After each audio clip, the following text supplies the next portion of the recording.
Welcome to 8 Steps to Writing an Effective Essay.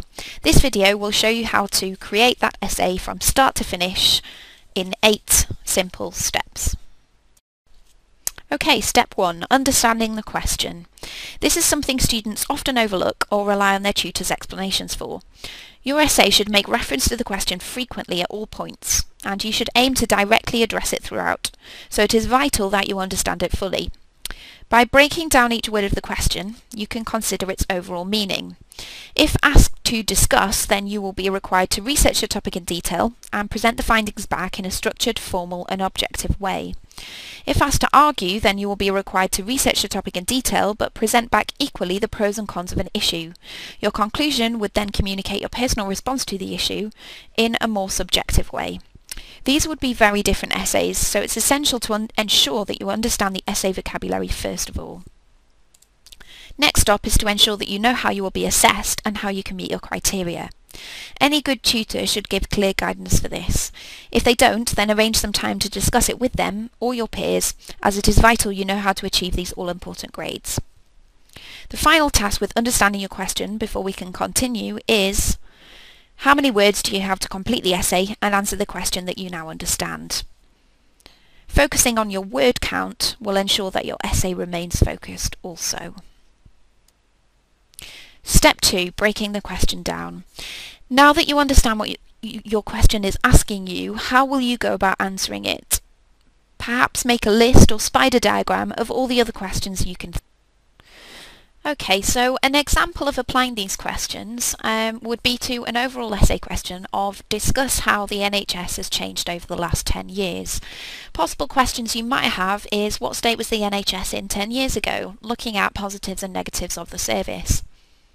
Another one leading on from this would be to look at different governments and what impact they have had. So Tony Blair would be a main one, and also to look at the more recent government. What you would also look at in relation to them are their proposed changes, looking at positives and negatives of those changes. Although you're looking at how the NHS has changed over the last 10 years, it's important to also consider how it moves forward. Okay, step 3. Do your research. So now we've done some initial planning, you will use these questions as a basis for research. Research can take a considerable amount of time, depending on how much knowledge you already possess of your topic. You should look to gain information from a range of sources: dictionaries, encyclopedias, books, journals, newspapers, websites, as well as e-resources. Do not use Wikipedia for a formal essay, as you can never be truly certain about the source of information. As you research, keep an ongoing record of where your information has come from. This is so that you can write references easily later on. Once you have done a wide range of research, you should stop to reflect on any gaps or missing information. It is at this point where you should look to do your planning. Here you will identify any holes, and any gaps in your research should become apparent. There are several different planning methods you can use, and really it should be your aim to identify the method that suits you best.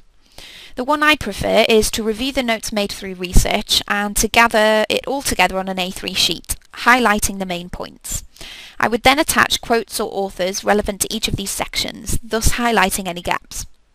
After concluding any remaining research, I would then look at how the points connect to one another and could be formed into an overall essay. I would number each of my points on the A3 sheet in the order I think they would fit together best. Obviously, I could amend this as I write. A standard essay probably consists of 8 paragraphs, therefore 6 points, with an introduction and conclusion either side.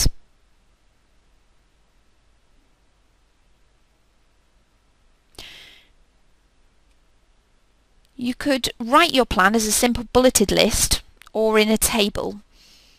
Whichever way you do it, the planning stage is vital to this overall success of your essay. You will see here that we've skipped from step 4 to step 6. That's because I reviewed a structure and made a change for better fit. You should look to do the same with your own essay. When considering your points as part of your planning process, you could develop your plan further using the PEE structure of forming a paragraph to support you. Each paragraph should include a clear point to begin with that always links with your original question. This assertion would then be supported with evidence, fully cited of course, that supports the point you've made. Your point and evidence should then be developed by explaining the relevance of it. You should aim to make all paragraphs clear and consistently linked to the question. Here is an example. Okay, so you would make your point. Some would argue that many consciously positive steps have been made to reform the NHS over the last 10 years. You would then need to find evidence that supports your point effectively. Be careful about selecting this evidence.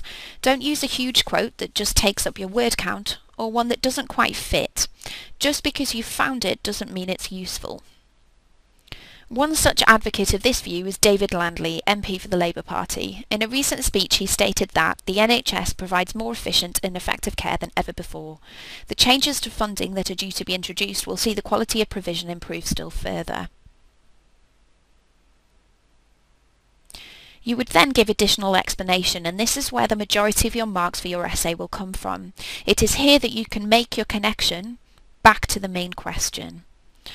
The figures, such as 1,300 more cases of breast cancer treated sooner and 7,000 more organ transplants carried out over the last year, only seem to support David Landley's view.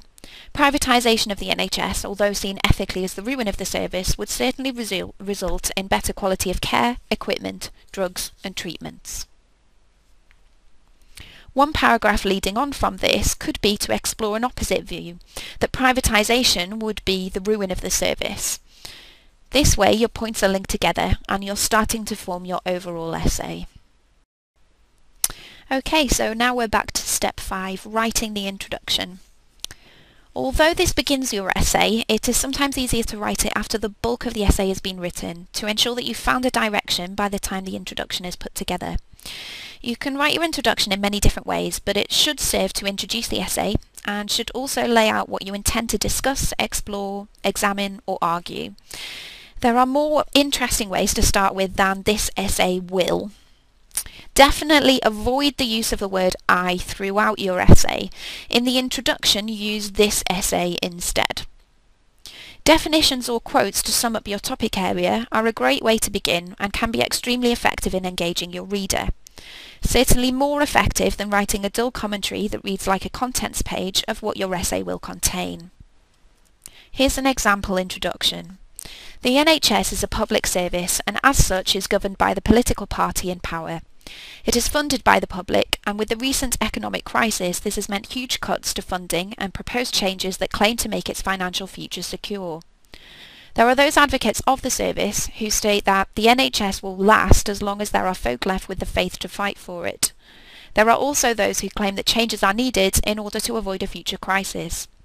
This essay will seek to explore how well the NHS has serviced the nation's health over the last 10 years, and how well it can be expected to continue this service after David Cameron has made his mark. One essay leading on from such an introduction could be to look at starting out at the NHS, a brief history. Looking at 10 years ago, where were we?